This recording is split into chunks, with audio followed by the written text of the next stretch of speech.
holiday punch provided by Hugo Tony. And of course, you have to have food, right? We've got our drinks here all set for our here and now holiday potluck, but we need some drinks. And of course, great food is the staple of any holiday get together. We may always look forward to the main course, but what we know is appetizers. They're really what gets the party started. So Toronto chef Suman Ali joins me in the studio now, and she has brought some appetizers for us to try and to help us out with our party. Suman, welcome. Thanks for coming in. Thank you.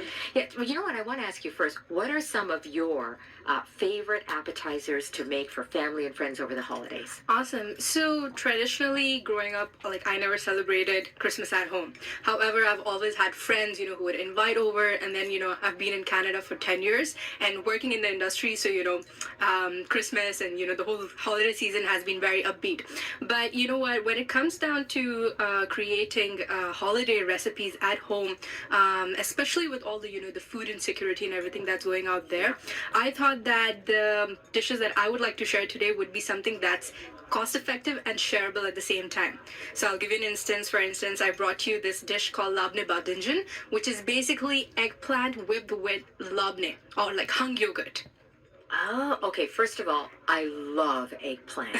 Like you couldn't. And have it's done a roasted better eggplant. appetizer. So it's slow, it's roasted, and in fact, if you cook it over, like let's say charcoal or something, it's going to have really nice smoky flavor to it. And then when you whip it up with some pomegranate molasses, some barberry seeds on top of it, it's delicious. And then you eat it with pita. Okay, so you roasted the eggplant, is that right? Yes. How did you roast it? So you just slow roast it. You take a whole eggplant, pierce it, a little bit of olive oil, salt and pepper, and then you can either do it in the oven or else you can do it on like stovetop, like a fire stovetop. Okay, how did you do it? I did it in the oven. You did it? Yeah, because I have an induction. Oh, nice. So that it was fast. Yes, Pretty fast. yes. Okay, and then what? And then you basically mash it up with labne. Labne is hung yogurt. In Arabic, it's called labne, which is hung yogurt. Yeah, you can find it at any grocery store. Let's say, for instance, at any ethnic grocery store. If not, you can use Greek yogurt. But the thing is, Greek yogurt would be a little bit more sweeter. So I would still stick to something that's high on fat content and pressed yogurt, sort of a thing. So what makes this yogurt different? Why is it hung yogurt? It's hung yogurt because it takes away all the water residue. So let's say, for instance, if you had just yogurt that is whipped up, it would be more like, let's say, like a tzatziki or like just like a runny sort of a dip. Right. This one has a nice thickness to it. And then when you add other ingredients like the pomegranate molasses, the barberry seeds, the red seeds that you see, oh, yes, and then there's a really beautiful sprinkle of Aleppo spice, which is like a Syrian chili, and that combination is literally like sweet, sour, spicy. It's really beautiful mix. Yummy. And then what would you eat that with? You would use a pita bread with that. Pita bread. And the best thing about this is also that it can be a side dip with your rice dish. It can be a side dish or a side dip with anything and everything that you eat. You can slather it on a sandwich or bread, whatever. Like it's very multifunctional. There's only really two main ingredients in that, right? And it's very easy to make. Right. Yeah. Oh, yeah. So when you mix it, how are you mixing? Just using a whisk or just maybe a fork or a spoon, actually. Yeah. Excellent. Okay. So you have also brought something else, but just before you start that, why don't you hand that over to me and I'll try it while you tell us about what else you brought. Here you go. Ahead. Thank you.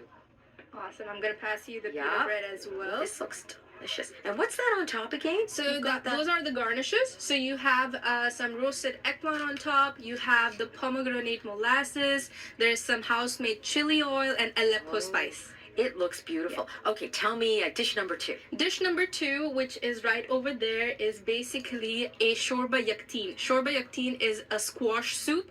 Obviously, squash is in season. The reason why I got squash soup as an appetizer, once again, shareable. You can, soup is something, especially it's winter season. I think it's very unique to have it on your table, especially for the holiday parties or anything in general.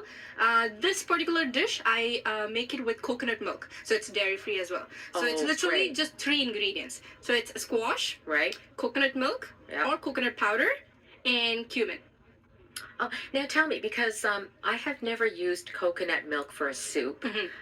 Does it give it the same and enough kind of consistency? It gives a way much more better consistency and silky smoothness. Oh, it does? Yes, it Okay. does, and it has this really beautiful earthy texture that maybe a cream or a milk-based or just a stock-based dish wouldn't really give. Coconut is very versatile. Okay, and what was the last ingredient? Cumin.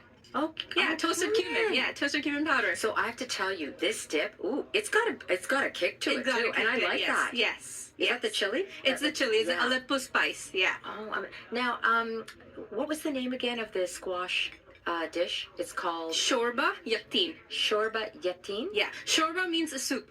What language is that? So it's Arabic. Okay. So originally I'm from Bahrain.